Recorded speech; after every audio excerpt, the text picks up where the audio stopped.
안녕하세요. 올드 스토리입니다. 오늘은 여러분께 조금은 사악하고 조금은 재치 있고 로알드 달의 이야기를 들려드리겠습니다. 곧 들으실 이야기는 책장수입니다. 런던의 허름한 작은 서점 이야기죠. 교활한 사기꾼 이야기, 그리고 작가만이 줄 수 있는 반전 결말이 기다리고 있습니다. 긴 이야기 필요 없이 바로 시작하겠습니다. 편안한 마음으로 감상하세요.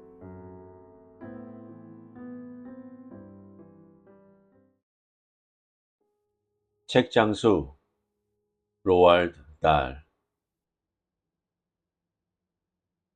그 당시 여러분이 트래펄가 광장에서 체링크로스 로드로 걸어갔다면 몇 분 지나지 않아 오른쪽에서 창문 위에 윌리엄 버기지 희귀 서적이라고 적힌 가게가 보였을 것이다. 창문을 들여다보면 사방 벽을 바닥부터 천장까지 가득 채운 책들이 보였을 것이고, 문을 열고 들어가면 런던의 헌 책방마다 스민 찻잎과 낡은 마분지의 미묘한 냄새가 달려들었을 것이다. 그곳에는 거의 언제나 고객 두세 명이 외투에 중절 모자를 쓰고서 초판을 찾아 제인 오스턴과 트롤롭과 디킨스와 조지 엘리엇 세트를 뒤적이는 말없고 그림자 같은 형체들이 있었을 것이다. 근처를 서성이며 고객을 주시하는 책방 주인은 어디에도 보이지 않았을 것이다. 책을 훔치는 대신 정말 돈을 내고 사고 싶은 사람이 있었다면 가게 안쪽 사무실, 돈 내는 곳이라고 적힌 문을 열고 들어가야 했을 것이다. 사무실로 들어가면 각자 책상 앞에 앉아서 일에 열중한 윌리엄 버기지 씨와 조수 뮤리엘 토틀 양을 발견했을 것이다. 버기지 씨는 값비싼 18세기 마호가니 2인용 책상 앞에 앉아 있었을 것이고, 토틀 양은 조금 떨어진 곳에서 약간 더 작지만 우아함은 절대 뒤지지 않는 책상, 낡은 녹색 가죽을 덧낸 리센시 책상을 쓰고 있었을 것이다. 버기지 씨의 책상에는 그날 발행된 런던 타임스와 데일리 텔레그래프, 더 맨체스터 가디언, 더 웨스턴 메일, 더 글래스고 헤럴드가 한 부씩 놓여 있을 것이다. 또 두껍고 손때가 많이 탄 붉은색 명사록 최신판도 근처에 있었을 것이다. 토틀량의 책상에는 전기 타자기, 뚜껑이 없고 평범하지만 아주 멋진 편지지와 편지 봉투가 담긴 상자, 상당히 많은 클립과 스테이플러와 기타 비서 업무에 필요한 물건들이 있었을 것이다. 그렇게 자주는 아니지만 가끔 손님이 사무실로 들어와 자신이 고른 책을 토틀량에게 건넸을 것이고, 토틀량은 표지 안쪽 빈 종이에 연필로 적힌 가격을 확인하고 돈을 받고 필요하면 책상 왼쪽 서랍 어딘가에서 잔돈을 꺼내서 주었을 것이다. 버기지 씨는 사무실에 드나드는 손님들을 굳이 흘끔거리는 법이 절대 없었고, 누가 질문을 하면 토틀 양이 대답했을 것이다. 버기지 씨도 토틀 양도 가게에서 일어나는 일에 전혀 관심이 없는 듯 했다. 사실 버기지 씨는 책을 훔치고 싶은 사람이 있다면 뭐 한번 잘해보라는 듯한 태도였다. 그는 가게 책장에 귀중한 초판이라고는 단 한 권도 없다는 사실을 아주 잘 알았다. 경매에서 산 싸구려 책들 중에 이블린 워나 글래스워시가 초기에 발표한 다소 희귀한 책이 섞여 들어왔을지도 모르고, 보즈웰과 월터 스콧과 로버트 루이스 스티븐슨과 그 밖에 작가들의 괜찮은 세트가 종종 소가죽으로 책의 반 또는 전체를 장정한 세트가 분명히 있었다. 그러나 그런 책들은 외투 주머니에 슬쩍 넣을 수 있는 물건이 아니었다. 설사 어떤 악당이 정말로 책 6권을 훔쳐서 걸어 나간다고 해도 버기지 씨는 그 일로 잠을 설치지 않았을 것이다. 책방의 1년 수입이 뒷방 사업으로 며칠 만에 버는 수입보다 적다는 사실을 뻔히 아는데 굳이 왜 그러겠는가? 중요한 것은 뒷방에서 일어나는 일이었다. 2월 어느 날 아침, 날씨가 나쁘고 진눈깨비가 사무실 창률 위에 비스듬히 내려 허옇고 축축한 날, 버기지 씨와 토틀 양은 평소처럼 각자의 자리에 앉아 각자 일에 열중하고 있었다. 아니, 푹 빠졌다고도 할 수 있었다. 메모지를 놓고 금빛 파커펜을 든 버기지 씨는 더 타임즈를 보며 뭔가를 적었다. 이따금 명사록을 들춰보면서 몇 가지를 추가로 적기도 했다. 우표물을 뜯어보던 토틀 양이 수표를 몇 장 확인하고 총액을 계산하다가 말했다. 오늘은 3건이네. 버기지 씨가 고개도 들지 않고 물었다. 그럼 총 얼마지? 1600. 체스터의 주교 집에서는 아직 아무 소식도 없었지? 맞나? 주교는 궁에 살아, 빌리. 집이 아니라. 주교가 어디 살든 상관없어. 하지만 이렇게 답이 빨리 오지 않는 경우에는 좀 불안하잖아. 사실은 오늘 아침에 답이 왔어. 별말 없이 내놨어? 그럼 전액을 다 내놨지. 다행이군. 주교를 상대한 적은 처음이라 너무 나간 건 아닌가 확신이 없었거든. 변호사가 수표를 보내왔어. 버기지 씨가 고개를 들고 날카롭게 물었다. 그럼 편지도 있었어? 그럼. 읽어봐. 토틀 양이 편지를 찾아서 읽기 시작했다. 안녕하십니까? 귀하께서 4일에 보내신 서신과 관련하여 537파운드의 전액의 수표를 동봉합니다. 스미선 브릭스 앤드 앨리스 배상. 토틀 양이 잠시 멈췄다가 말을 이었다. 괜찮은 것 같은데, 안 그래? 이번엔 괜찮지. 하지만 변호사가 끼어들면 안 돼. 주교는 이제 그만두자고. 주교를 빼는 건 찬성이야. 하지만 갑자기 백작이나 상원 의원, 뭐 그런 쪽을 전부 빼자는 건 아니겠지? 에이, 상원 의원은 괜찮아. 그쪽이랑은 문제가 없었으니까. 백작이랑도 문제가 없었지. 공작도 한 명 있지 않았나? 도sit 공작이었지, 작년에. 1000파운드가 넘었어. 아주 좋아. 내가 첫 장에서 그 사람을 바로 골랐던 기억이 나는군. 그가 말을 멈추고 새끼 손톱으로 앞니 사이에 낀 음식물 찌꺼기를 빼내더니 말을 이었다. 내 말은 이거야. 자기가 높을수록 멍청하다는 거지. 사실 자기가 붙은 사람은 더 확실한 멍청이야. 그렇지 않아, 빌리. 어떤 사람들은 정말로 대단한 일을 해서 자귀를 받는다고. 페니실린 발명이나 에베레스트 등정처럼 말이야. 세습 자귀를 말하는 거야. 자귀를 가지고 태어난 사람은 전부 높은 확률로 멍청이지. 그건 맞아. 귀족을 상대할 때는 아주 사소한 문제도 하나 없었어.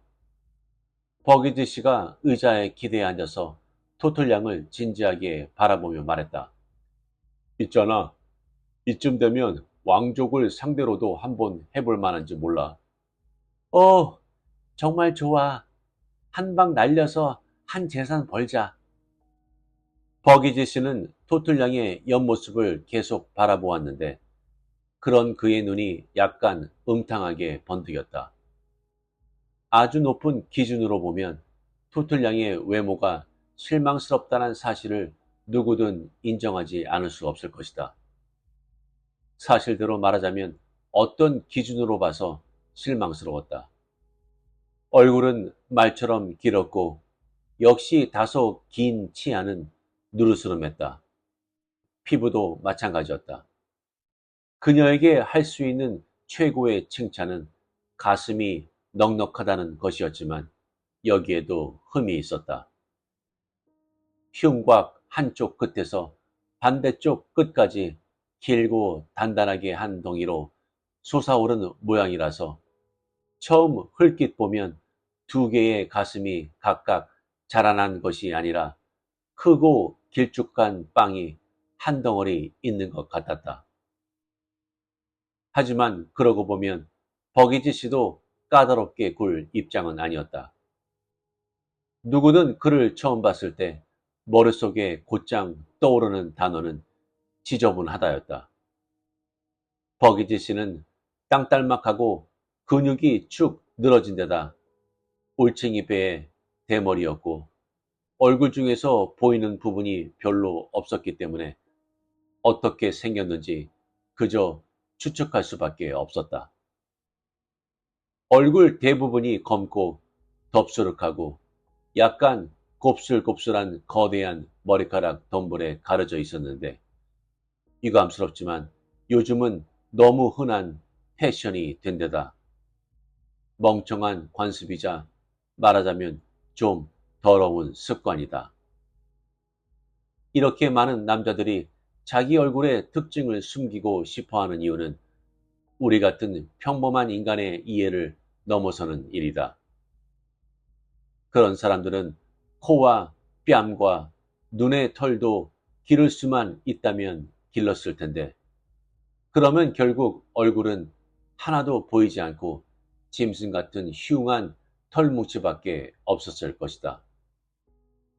이런 식으로 수염을 기른 남성을 보면 우리는 털을 무성하게 기르는 것이 볼품없거나 보기 싫은 것을 숨기기 위한 일종의 연막이라는 결론에 도달할 수밖에 없다.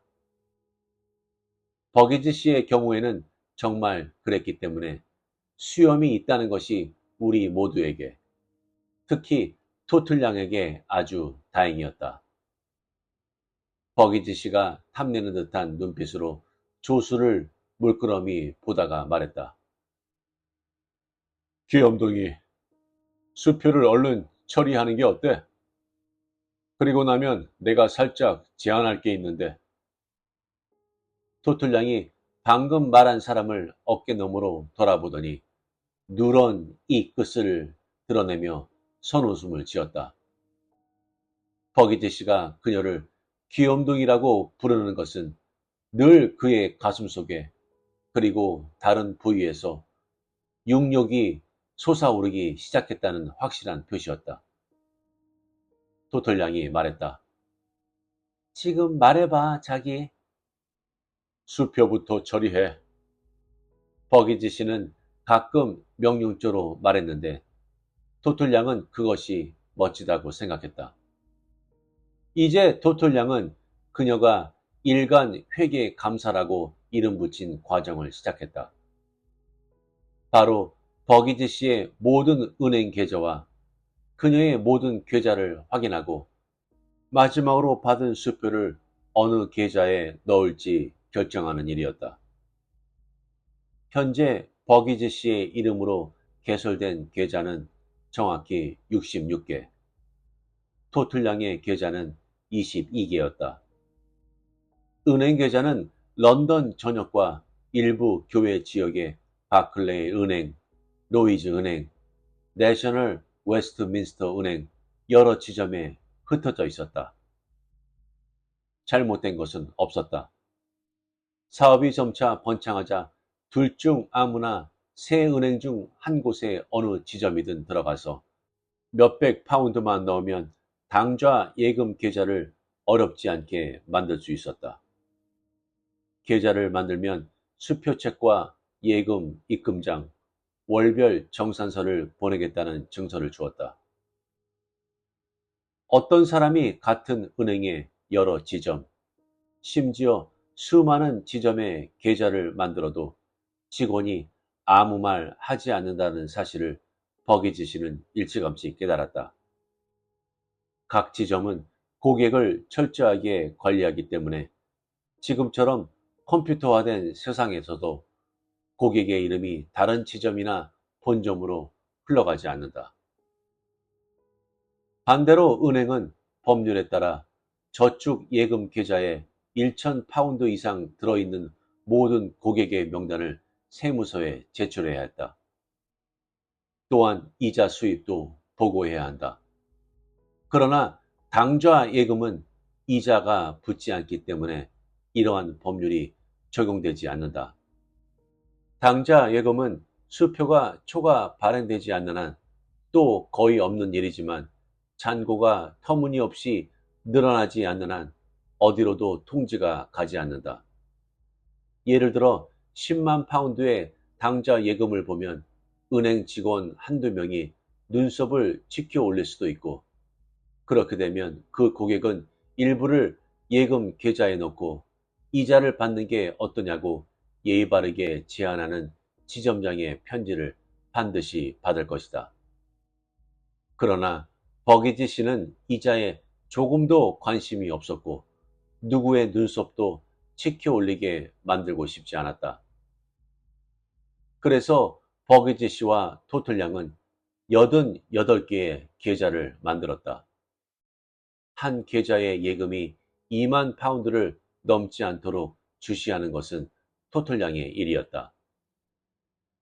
버기지 씨는 그 이상의 돈은 누군가의 눈썹을 치켜 올리게 할 것이고 몇 달 또는 몇 년 동안 손도 대지 않은 채 들어있으면 특히 그럴 것이라고 생각했다. 두 동업자는 사업 이익의 75%를 버기지 씨가 25%를 토틀 양이 갖기로 합의했다. 토틀 양의 일간 회계 감사는 88개 계좌의 잔고를 모두 적어두는 목록을 살펴본 다음 그날의 수표 한 장 또는 여러 장을 어느 계좌에 넣을지 결정하는 것이었다. 그녀의 파일 서랍에서는 은행 계좌당 하나씩 총 88개의 파일과 88개의 수표책, 88개의 예금 입금장이 있었다. 토틀 양의 업무가 복잡한 것은 아니었지만 예상치 못한 상황에서도 빠르게 판단하고 혼동을 일으키지 말아야 했다. 지난주만 해도 4군데 지점에서 4개의 계좌를 만들어야 했는데 3개는 버기지 씨, 하나는 토틀 양의 명의였다. 그때 버기지 씨가 이렇게 말했었다. 곧 우리 이름으로 된 계좌가 100개가 넘을 거야. 200개면 어때서? 언젠가 이 지역 은행이 동나서 당신과 내가 새 계좌를 만들려면 썬덜랜드나 뉴캐슬까지 가야 할 날이 올 거야. 그러나 토틀 양은 지금 일간 회계 감사 때문에 바빴다. 그녀가 마지막 수표와 예금 입금장을 봉투에 넣으며 말했다. 다 됐어. 지금 우리 계좌에 총 얼마가 있지? 토틀 양이 책상 중간 서랍에 잠금 장치를 풀고 평범한 연습장을 꺼냈다. 그녀는 표지에 학창시절 수학 공책이라고 적어 놓았다. 토틀 양은 이 공책이 엉뚱한 사람 손에 들어갔을 때 눈속임을 할 기발한 한 수라고 생각했다. 그녀가 쓰던 페이지를 찾아서 숫자를 적으면서 말했다. 오늘 넣을 예금까지 더할게. 됐어. 오늘까지 당신은 총 66개 지점에 132만 643파운드가 있어. 지난 며칠 동안 수표를 현금으로 바꾸지만 않았으면. 안 바꿨어. 당신은 얼마나 있지? 나는 43만 725파운드야. 아주 좋아. 우리가 이 정도 액수를 모으는데 얼마나 걸렸지? 11년. 나한테 하려는 아주 자그마한 제안이 뭐야, 자기? 버기지 씨가 금빛 펜을 내려놓고 의자에 기대어 앉아 그 허리멍텅하고 음탕한 눈으로 다시 그녀를 보면서 말했다. 아, 그냥 생각을 좀 해봤는데 내가 정확히 무슨 생각을 했냐면 도대체 나 같은 백만장자가 왜 이 얼어 죽을 만큼 추운 날씨 속에서 앉아 있어야 하느냐는 거야. 당신처럼 멋진 여자와 어디 호사스러운 수영장 옆에 누워서 5분마다 시원한 샴페인을 시킬 수도 있는데 말이야. 토털 양이 활짝 웃으며 외쳤다. 그러게 말이야.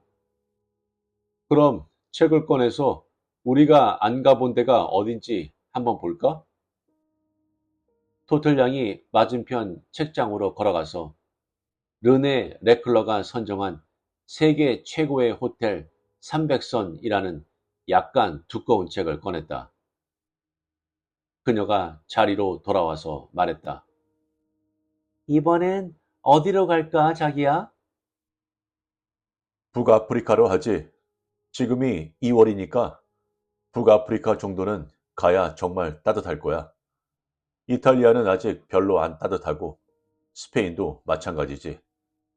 빌어먹을 서인도 제도는 싫어. 거긴 충분히 가봤어. 북아프리카에서 우리가 아직 안 가본 데가 어디지? 토틀량이 책장을 넘기며 말했다. 그렇게 쉽진 않아. 우리가 가본 데는 페스의 팔레 자메랑 타루탄트 가젤토르, 티니스의 티니스 힐튼이야. 우리 둘 다 거긴 별로 마음에 안 들었고. 우리 지금까지 그 책에 나온 호텔 몇 군데나 가봤지? 마지막으로 세봤을 때 48군데였을 거야. 죽기 전에 300군데 호텔을 전부 가볼 거야. 그게 나의 크나큰 야망이지. 다 가본 사람은 아무도 없을걸?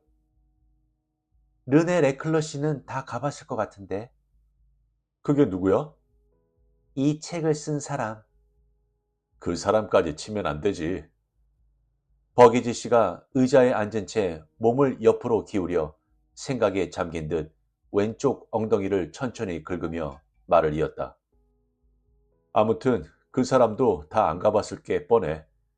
이런 여행 안내서를 쓸 때는 아무나 대신 보내니까. 토플량이 외쳤다. 이거다. 마라케시의 호텔 라무니아. 그게 어디야? 모로코야.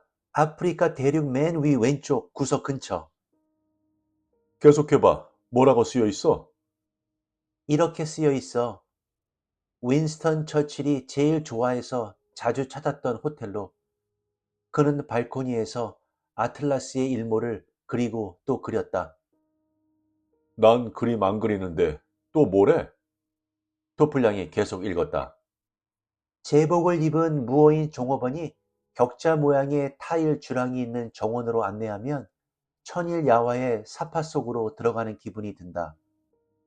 그게 훨씬 낫군. 계속 읽어봐.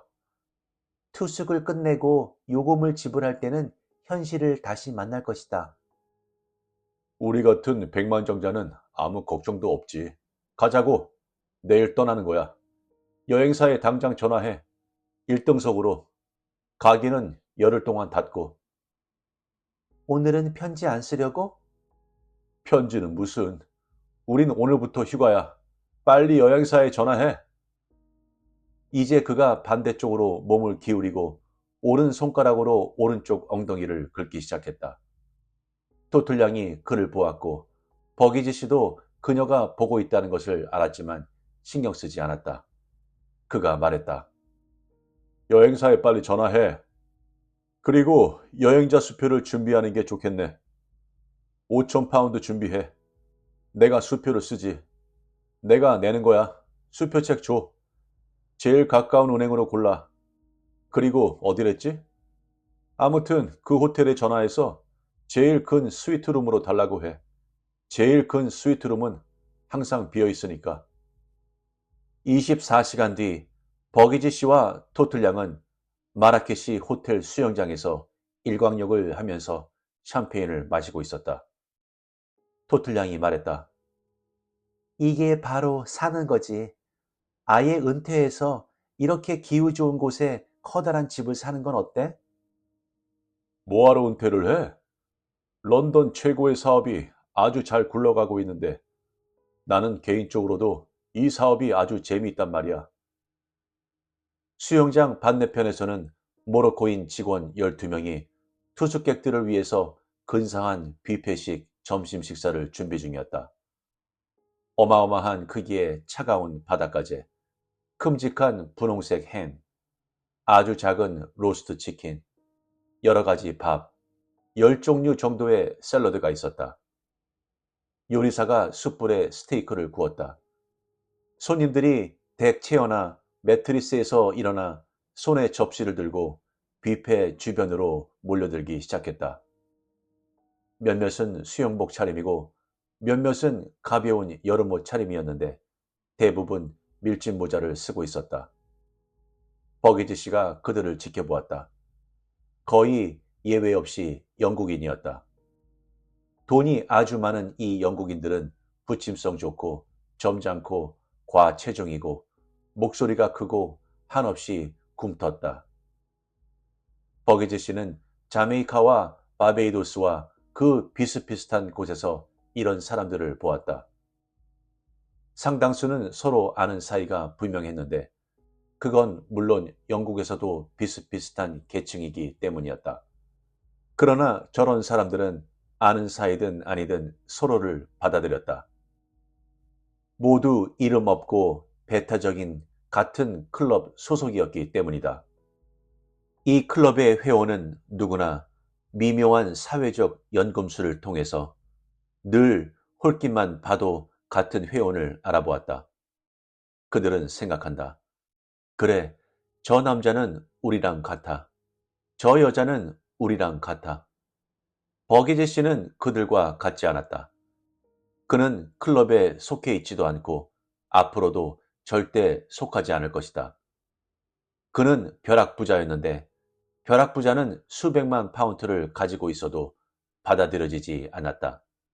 버기지 씨는 또한 지나치게 천박했고 이 역시 받아들여질 수 없었다. 돈이 정말 많은 사람들도 버기지 씨만큼 혹은 그보다 더 천박할 수 있지만 방식이 달랐다. 버기지 씨가 수영장 너머의 투숙객들을 보며 말했다. 저기 있군. 저 사람들이 우리의 일용할 양식이지. 저 사람들 전부 미래의 고객이 될 수 있어. 아, 정말 그러네. 버기지 씨는 파란색, 빨간색, 초록색이 섞인 줄무늬 매트리스에 누워서 한쪽 팔을 세워 얼굴을 받치고 투숙객들을 보고 있었다. 수영복 바지 위로 뱃살이 여러 겹 튀어나왔고 그 틈새로 땀이 흘렀다. 이제 버기지 씨의 시선이 옆 매트리스에 기대어 누운 토틀 양으로 옮겨갔다. 진홍색 비키니가 토틀 양의 빵덩어리 같은 가슴을 감싸고 있었다. 비키니 하의는 대담할 만큼 짧고 아주 약간 작아서 허벅지 안쪽 높이 검은 털의 흔적이 보였다. 점심이나 먹자고. 에휴, 귀염둥이. 그런 다음 우리 방으로 돌아가서 낮잠을 좀 자는 건 어때? 토틀 양이 누런 이를 드러내며 고개를 끄덕이자 그가 말했다. 그런 다음 편지를 좀 써야겠어. 토틀 양이 외쳤다. 편지라고? 싫어. 휴가 온 줄 알았는데. 휴가 맞아, 귀염둥이. 하지만 좋은 사업 기회를 낭비할 순 없잖아. 호텔에서 타자기를 빌려준대. 내가 벌써 확인했어. 명사록도 빌려주고 세계 어디든 근사한 호텔은 영국 명사록을 가지고 있지. 아부를 해야 되니까 지배인들은 누가 중요한 사람인지 알아야 하거든. 토틀 양이 약간 뿌르릉해져서 말했다. 당신 이름은 거기 없겠지? 없어. 그건 내가 장담하지. 하지만 거기 실린 사람들 중에서 나보다 돈이 많은 사람도 많진 않을걸? 이 세상에서 중요한 건 내가 누구냐가 아니야, 귀염둥이. 내가 누구를 아느냐도 아니고 중요한 건 뭘 가지고 있느냐야. 휴가 와서 편지 쓴 적은 없잖아. 모든 일에는 처음이 있는 법이지. 신문도 없이 어떻게 편지를 써? 이런 호텔은 전부 영국 신문을 항공 우편으로 받는다는 거 알잖아.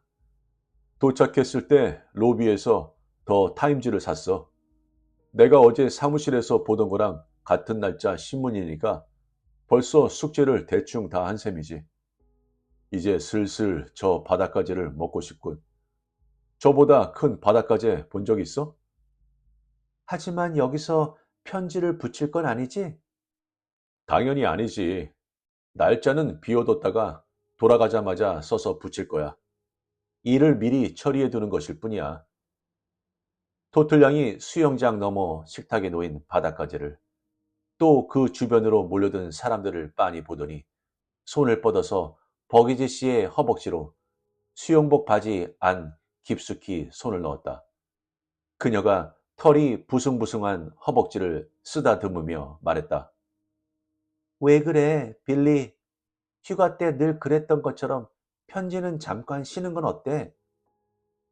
하루에 1000파운드나 되는 돈을 벌 기회를 포기하자는 말은 아니지? 게다가 4분의 1은 당신 거야. 그걸 잊지 마. 회사 편지지도 없는데 이 호텔 편지지를 쓸 수는 없잖아. 안 그래? 버기지 씨가 의기양양하게 말했다. 편지지 가져왔지. 상자채 가져왔어. 봉투까지. 아이고, 알았어. 바닥까지 좀 가져다 줄래, 자기야? 같이 가자. 버기지 씨가 일어나서 몇 년 전 호놀룰루에서 산 거의 무릎까지 내려오는 수영복 바지 차림으로 수영장을 빙 돌아 어기적 걸어갔다. 수영복 바지는 초록색, 노란색, 흰색 꽃무늬였다. 토틀양이 일어나서 그를 따라갔다. 버기지 씨가 분주하게 뷔페를 만끽하고 있는데 뒤에서 어떤 남자가 말하는 목소리가 들렸다. 비오나, 스미스, 스위딘 부인 뵌 적 없지? 그리고 이쪽은 헤즈코크 부인이셔. 안녕하세요. 안녕하세요. 목소리들이 말했다. 버기지 씨가 고개를 돌려 말하는 사람들을 보았다. 수영복 차림의 남녀와 면 원피스를 입은 나이 많은 부인 2명이었다. 그가 생각했다. 저 이름들 들어본 적이 있는 이름이야. 맞아. 스미스, 스위딘, 헤지코르 부인. 버기지 씨는 어깨를 으쓱하고 접시에 음식을 계속 담았다. 몇 분 후 버기지 씨와 토틀ям은 파라솔 및 작은 탁자 앞에 앉아서 각자 어마어마한 크기의 바닷가재를 반마리씩 먹어치우고 있었다. 그가 입안 가득 음식을 넣고 물었다.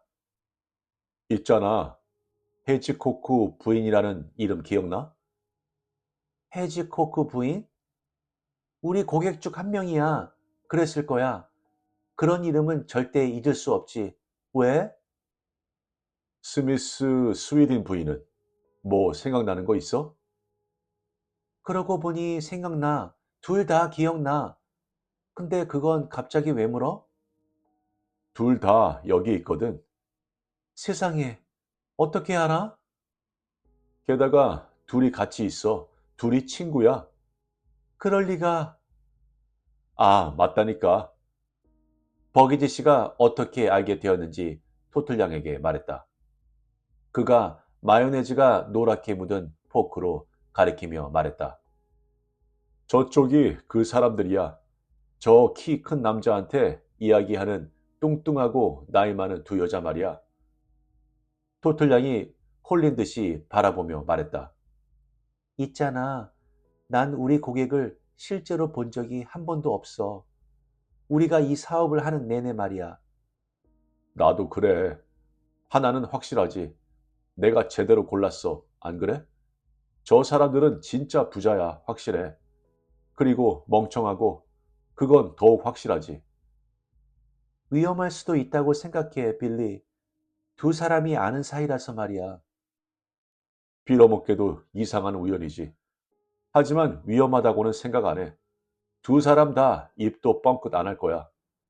그게 우리 사업의 아름다운 부분이지. 당신 말이 맞는 것 같네. 여기서 위험한 건 저 사람들이 숙박부에서 내 이름을 발견하는 것밖에 없어. 저 사람들 이름도 그렇지만 내 이름도 아주 드무니까 바로 떠오를 거야. 투숙객은 숙박부를 안 봐. 맞아. 안 보지. 아무도 우리를 귀찮게 하지 않을 거야. 지금까지 그런 적도 없고 앞으로도 마찬가지겠지. 토틀양이 말했다. 아, 이 바닷가재 정말 맛있다. 버기지 씨가 바닷가재를 더 먹으면서 선언했다. 정력에 좋은 음식이지. 굴이겠지, 자기. 굴을 말하는 게 아니야. 굴도 성기능에 좋지만 바닷가재가 더 세. 어떤 사람들은 바닷가재 한 접시만 먹어도 미칠 수 있어. 토틀양이 의자에 앉은 채 엉덩이를 흔들며 말했다. 혹시 당신처럼 말이야? 어쩌면 그럴지도 모르지. 한번 두고 보자고, 응? 귀염둥이. 그래, 너무 비싸서 다행이야. 개나 소나 바닷가재를 살 수 있으면 전 세계가 섹스광으로 가득할 거야. 많이 먹어. 점심 식사가 끝나자 두 사람은 자기들의 스위트룸으로 올라갔고 거대한 침대에서 아주 잠깐 서툴게 뒹굴었다. 그런 다음 낮잠을 잤다. 이제 두 사람은 알몸에 실내 가운만 걸친 채 개인 응접실에 앉아 있는데 버기지 씨는 짙은 보라색 실크 가운, 토틀ям은 파스텔 분홍색과 옅은 초록색이 섞인 가운이었다. 버기지 씨는 명사록을 커피 탁자에 하루 전 날짜에 더 타임즈를 무릎에 올려놓고 소파에 기대어 앉았다. 토틀ям은 손에 공책을 들고 호텔 타자기가 놓인 책상 앞에 앉았다. 두 사람 모두 다시 샴페인을 마시고 있었다. 버기지 씨가 말했다. 이게 제일 좋군. 에드워드 리시먼 경. 부고면 맨 위에 놨어. 항공역학 엔지니어링 회장. 영국 인류 기업가라고 쓰여 있군. 좋아. 아내가 살아있나 확인해봐. 버기지 씨가 소리내어 읽었다. 유족으로는 부인과 세 자녀가 있다. 그리고 잠깐만. 명사록에 이렇게 쓰여 있어. 취미 활동, 산책과 낚시, 소속 클럽, 화이츠 앤드 더 리폼. 주소는 윌트셔 앤도버 더 레드하우스. 리쉬먼 철자가 어떻게 돼? 토틀양이 묻자 버기지 씨가 철자를 불러주었다. 얼마로 할까? 많이. 돈이 많았어. 900 정도로 해봐. 조 대전도 넣을까? 낚시를 했다니까? 그래, 초판으로 420파운드. 나머지는 외우고 있겠지? 얼른 쳐. 좋은 건수가 또 있으니까. 토틀양이 타자기에 편지지를 끼우고 아주 빠른 속도로 타자를 치기 시작했다. 그녀는 여러 해 동안 이런 편지를 수천 통은 썼기 때문에 잠깐 멈춰서 단어를 생각할 필요가 전혀 없었다. 토틀양은 총액이 900파운드나 350파운드, 520파운드 등이 되도록 조합하는 방법도 알았다. 버기지 씨가 고객이 감당할 수 있겠다고 생각하는 어떤 금액이든 맞출 수 있었다. 버기지 씨도 알고 있듯이 이 사업의 비결 중 하나는 절대로 지나친 욕심을 부리지 않는 것이었다.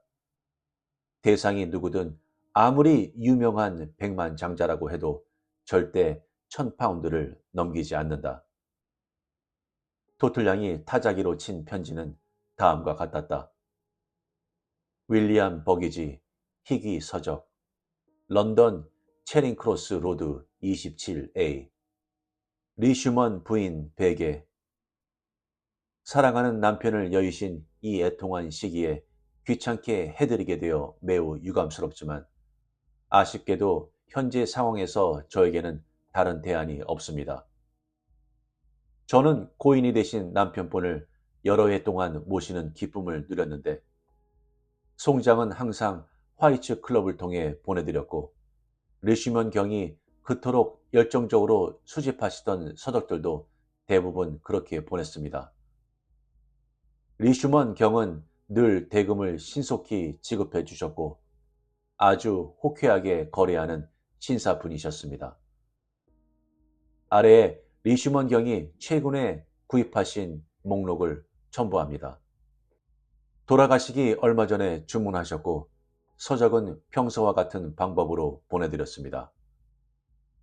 이러한 종류의 서적은 아주 희귀한 경우가 많고 값이 좀 나가기도 한다는 사실을 먼저 설명드려야겠군요. 일부는 개인 출판이며 일부는 사실 우리나라에서 출판이 금지되어 있기 때문에 훨씬 더 값이 나갑니다. 부인, 저는 항상 절대적인 신용을 지키며 사업을 하고 있사오니 그 부분은 걱정하지 않으셔도 됩니다. 이 분야에서 수년간 쌓아온 저의 명성은 제가 얼마나 입이 무거운지 보여주는 최고의 보증입니다. 대금만 지불해 주시면 이 일에 대해서는 더 이상 아무 이야기도 듣지 못하실 겁니다. 물론 부인께서 고인이 되신 남편분의 성의 문학 소장품을 우연히 찾으신다면 얘기가 달라지겠지만요. 그럴 경우 제가 기꺼이 매입 요청을 드리겠습니다. 서적 조대전 420 모피를 입은 비너스 75 60세 넘은 당신이 어린 여성을 즐겁게 해주는 방법 95 체벌의 기술 지팡이 회초리 그리고 채찍 115 3명의 엉큼한 수녀들 60 구속 수갑과 비단끈 80 10대는 왜 나이 많은 남자를 더 좋아하는가 90 런던 에스코트 및 호스티스 백과 20 총 995 윌리엄 버기지 배상. 토틀양이 타자기에서 편지지를 빼며 말했다. 다 됐다. 한 통은 끝냈어. 하지만 내 성경이 없으니 돌아가서 편지를 붙이기 전에 이름을 확인해야 하는 거 알지? 그래, 그렇게 해. 토틀양의 성경이란 이 사업을 시작한 후 그들이 편지를 보낸 모든 고객의 이름과 주소를 기록한 어마어마한 양의 색인 카드였다. 색인 카드를 만드는 것은 같은 집안에서 두 사람이 버기지의 송장을 받는 일이 없도록 최대한 확인하기 위해서였다. 만약 같은 집안에서 두 사람이 송장을 받으면 편지를 비교해 볼 위험이 늘 존재했다.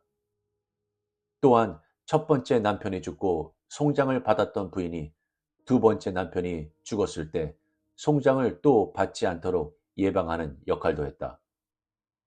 두 번이나 송장을 받으면 당연히 비밀이 탄로나고 말 것이다.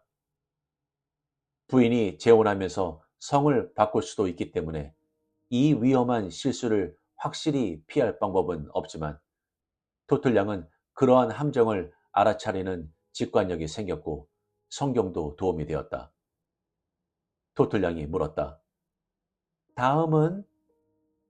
라이오넬 NC 트루소 소장이야. 여기 있어. 명사록에 15cm 정도 실려있군.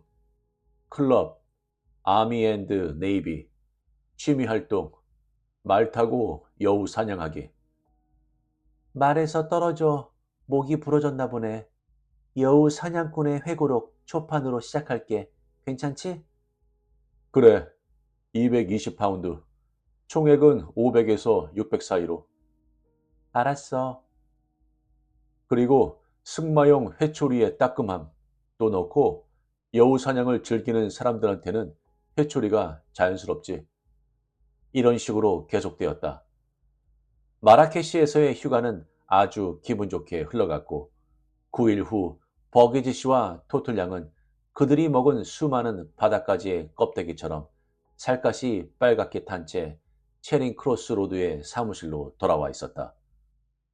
그들은 평소에 자극적인 일상에 얼른 다시 적응했다. 매일 편지가 발송되고 수표가 들어왔다. 사업이 얼마나 매끄럽게 굴러가는지 놀라울 정도였다. 물론 이 사업을 뒷받침하는 심리는 무척 견고했다. 남편을 잃은 부인이 가장 슬플 때 참을 수 없을 만큼 끔찍한 것, 빨리 처리한 뒤 잊어버리고 싶은 것, 다른 누구도 알아내지 않기를 바라는 것을 불쑥 들이미는 것이다. 게다가 곧 장례식도 치러야 한다. 그러므로 부인은 이 천박한 일이 방해가 되지 않도록 얼른 돈을 낸다. 버기지 씨는 자기 일을 잘 알았다. 몇 년 동안이라 사업을 했지만 항의도 분노에 찬 답장도 받은 적 없었다. 들어오는 것은 수표가 든 봉투밖에 없었다. 자주는 아니지만 아무 반응이 없을 때도 가끔 있었다. 버기지 씨의 주장을 믿지 못하는 부인들은 그의 편지를 폐지 바구니에 던져버릴 만큼 용감했지만 그뿐이었다.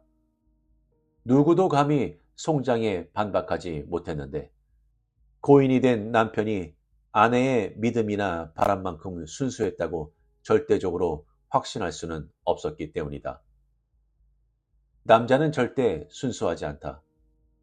물론 많은 경우 부인은 사랑하는 남편이 음란하고 나이 많은 놈팡이였음을 잘 알았고 따라서 버기지 씨의 송장을 받아도 전혀 놀라지 않았다.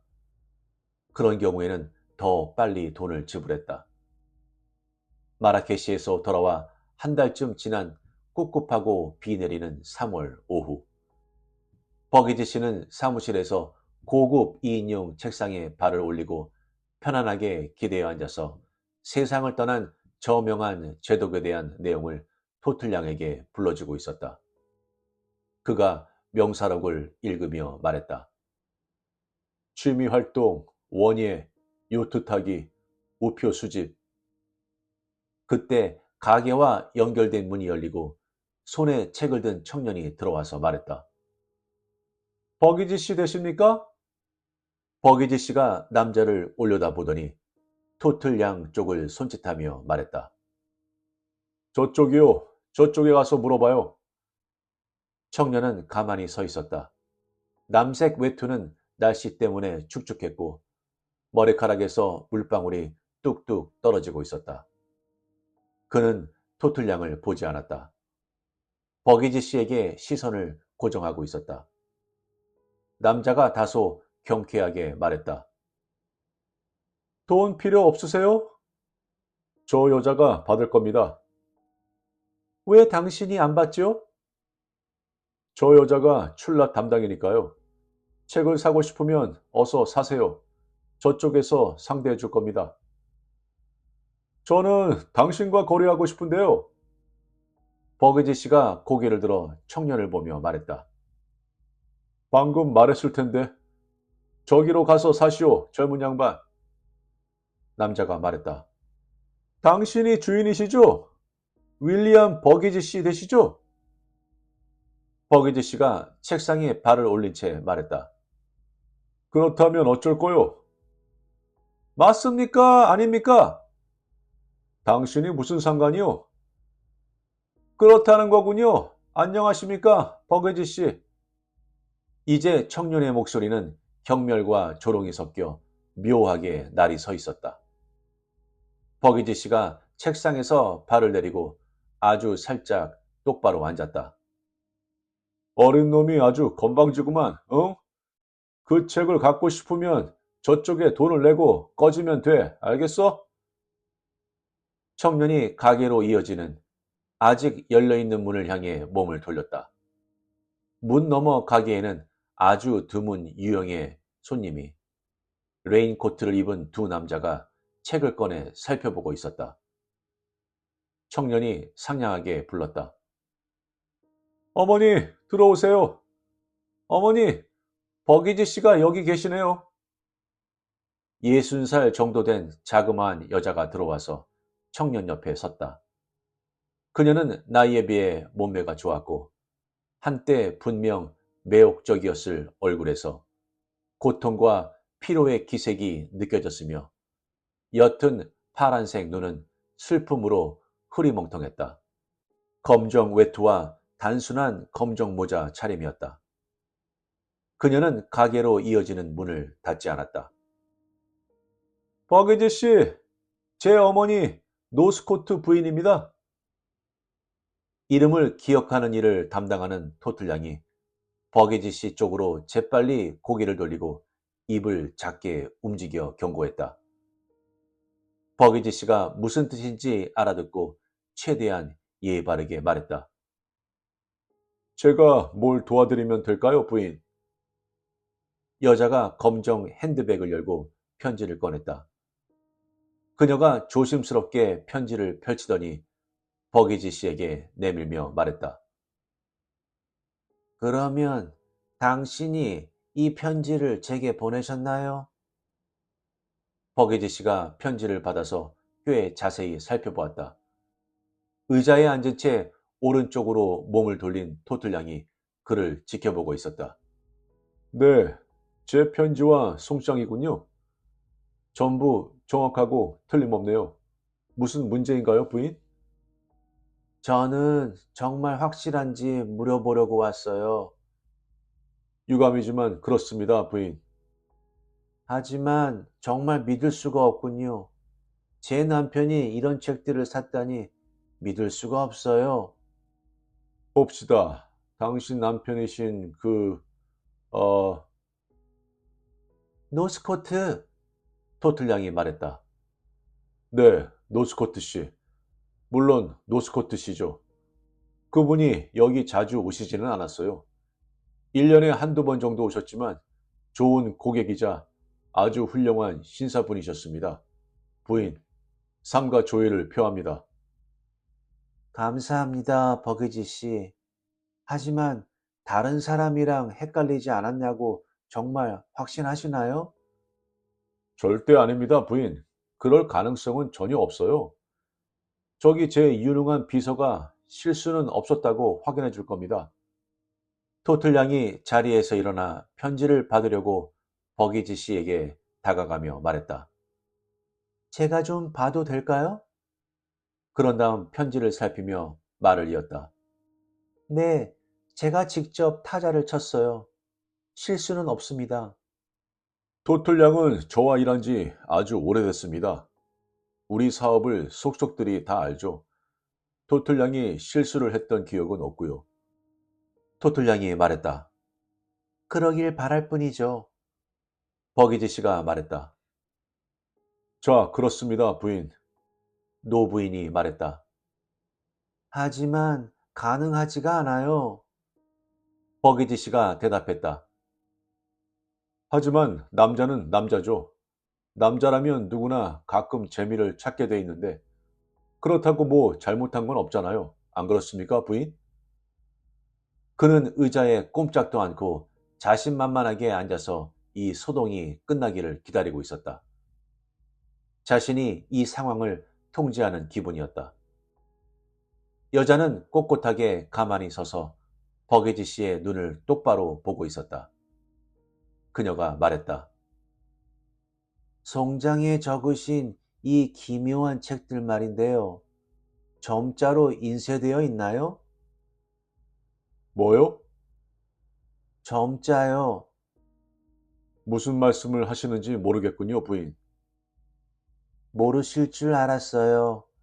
점자여야만 내 남편이 읽을 수 있거든요. 남편은 지난 전쟁 때 40년도 더 전에 알라메인 전투에서 시력을 잃었고 그 뒤 평생 앞을 보지 못했답니다. 사무실이 갑자기 아주 고요해졌다. 어머니와 아들은 미동도 없이 서서 버기지 씨를 보고 있었다. 토틀양이 돌아서서 창밖을 내다보았다. 버기지 씨가 무슨 말을 하려는 것처럼 목을 가다듬었지만 아무 말도 하지 않았다. 열린 문 가까이 대화가 다 들릴 만한 거리에 서 있던 레인코트 차림의 두 남자가 사무실로 조용히 들어왔다. 한 명이 버기지 씨에게 플라스틱 카드를 내밀며 말했다. 런던 경찰국 중대범죄과 리처즈 경위입니다. 그런 다음 벌써 자기 책상으로 다가가던 토틀양을 보고 말했다. 거기 있는 종이 하나도 건드리지 말아요, 아가씨. 그대로 둬요. 두 분 다 저희와 함께 가주셔야겠습니다. 아들은 어머니의 팔을 가볍게 잡고 사무실에서 나와 가게를 지나 거리로 나갔다.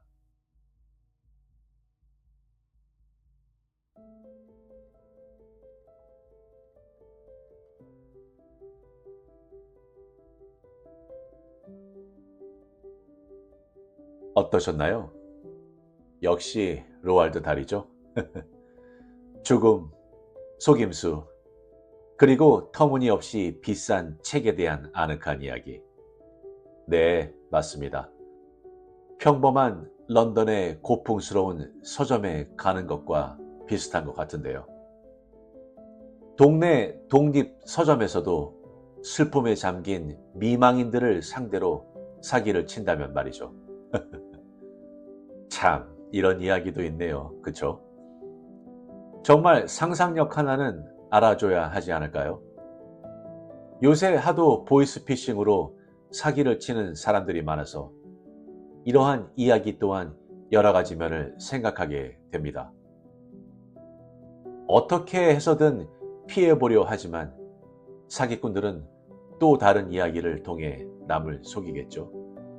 그러나 여기서 말해주는 것은 역시나 꼬리가 길면 잡힌다. 그것도 엉뚱하게 말이죠. 로알드 달의 고전적인 전략이죠. 매료시키고 긴장하게 만들고 그런 다음 아이러니로 우리의 머리를 때립니다. 그렇다면 여러분들께서는 보이스피싱이나 아니면 남에게 금전적인 사기를 당하신 적이 있으신가요? 터무니없는 스토리 좋습니다. 구독과 좋아요는 영상 제작에 많은 힘이 됩니다. 감사합니다.